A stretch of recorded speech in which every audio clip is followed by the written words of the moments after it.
हरियाणा में क्या कांग्रेस की गुटबाजी की वजह से बीजेपी की सरकार बनी?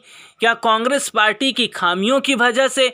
हरियाणा की तस्वीर आज कुछ और है। अगर कांग्रेस में कुर्सी को लेकर और अगर आपसी मतभेद नहीं होता तो क्या हरियाणा में कांग्रेस की सरकार होती? ये कहना है अभय चौटाला का। अभय चौटाला ने एक बार फिर से कांग्रेस पर तो जमकर निशाना साधा, इसके साथ ही साथ उन्होंने कई और नेताओं को भी घेरा है।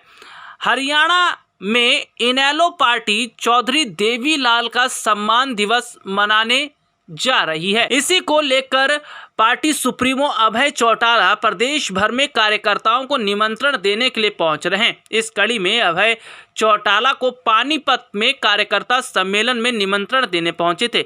इस दौरान पार्टी की मजबूती की जिम्मेदारी के सवाल पर अभय चौटाला ने कहा कि हमने अपना पूरा संगठन नया बनाया है और सभी नए युवा कार्यकर्ताओं को जोड़ा गया, जिससे पार्टी को और भी मजबूती हुई।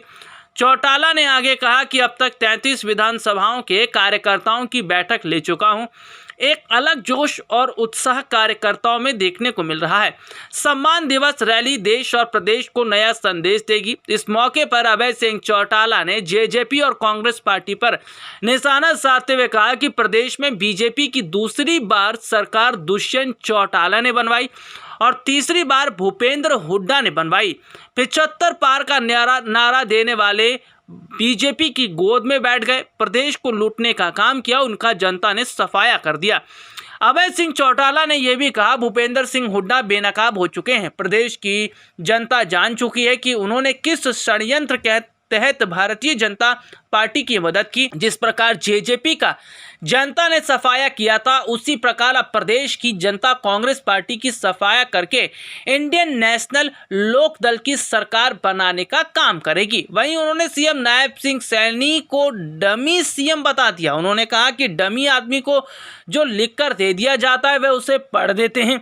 अभय चौटाला ने निशाना साधते हुए कहा कि हमारे प्रदेश की किस्मती है कि विधानसभा में एक भी आदमी ऐसा नहीं है जो आंकड़ों के साथ बीजेपी सरकार की तसल्ली करवा दे।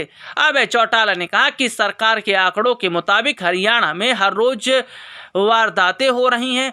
कौन पूछता है, लेकिन सरकार जिम्मेदारी नहीं ले रही है। और ऐसे में सीधे तौर पर उन्होंने कहा कि जनता हरियाणा की समझ गई है कि अब किस तरीके से बीजेपी को भी यहाँ से हटाना है। अब देखना ये होगा कि क्या अभय चौटाला को आने वाले वक्त में कुछ बड़ा मौका मिल पाएगा या नहीं। लेकिन हरियाणा में लगातार जिस तरीके से अपराध बढ़ रहे हैं, ये एक सोचने का विषय है।